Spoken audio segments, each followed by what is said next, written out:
The Educational System. Chapter 1, Formal Education. Section 19, Declaration of Policy. The state recognized the school system para mahimong way sa pag-achieve sa atong country ang educational goals ug objectives. Section 20, Formal Education. Formal education ang school system nga dapat natong eskwelahan para makamove sa higher level. Formal education correspond to the following levels. Ang pinakauna is elementary education. First stage of compulsory corresponding to 6 or 7 years, apil na ang preschool. Ang ikaduha is secondary education. After ni graduate sa elementary, move na dayon sa high school. Ang ikatulo is tertiary education. Inighuman sa secondary education, move na po sa tertiary education. Kung asa ang eskwelahan nimo ang imong dream na profession. Section 21, Objectives of Elementary Education. Ang unang objective is pag-gain of knowledge and pag-develop sa atong skills, attitudes, and values. Number 2, pag-provide og learning experience. Promote and intensify the child's knowledge of identification with and love for the nation and the people to which he belongs.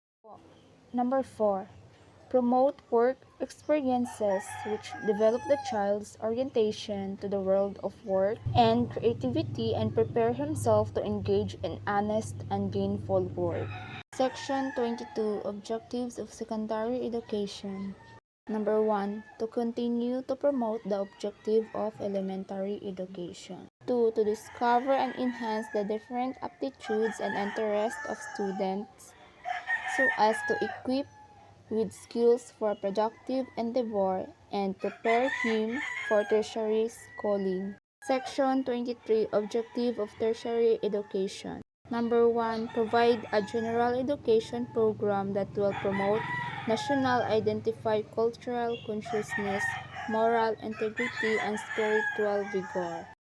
Number 2, to train the nation's manpower in skills required for national development.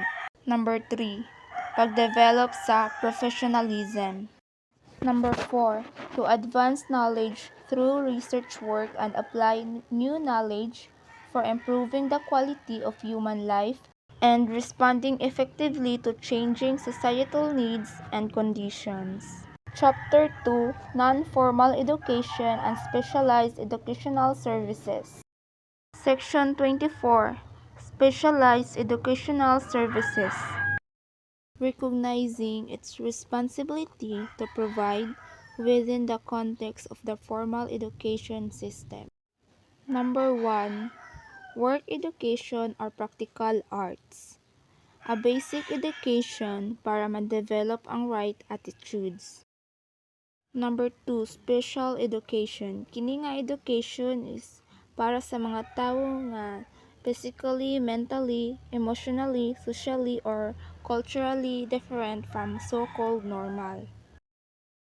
Number 3, non-formal education. School-based educational activities.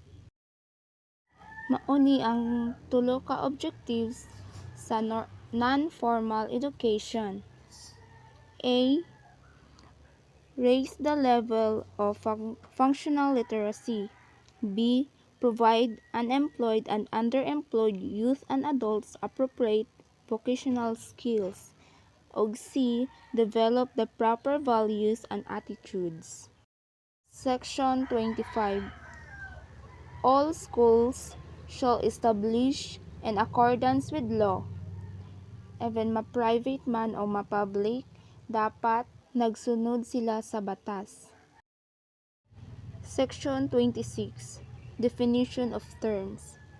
Number 1 is schools. Mani siya ang private schools and public schools. Number 2 is public school. Established and administrated by government.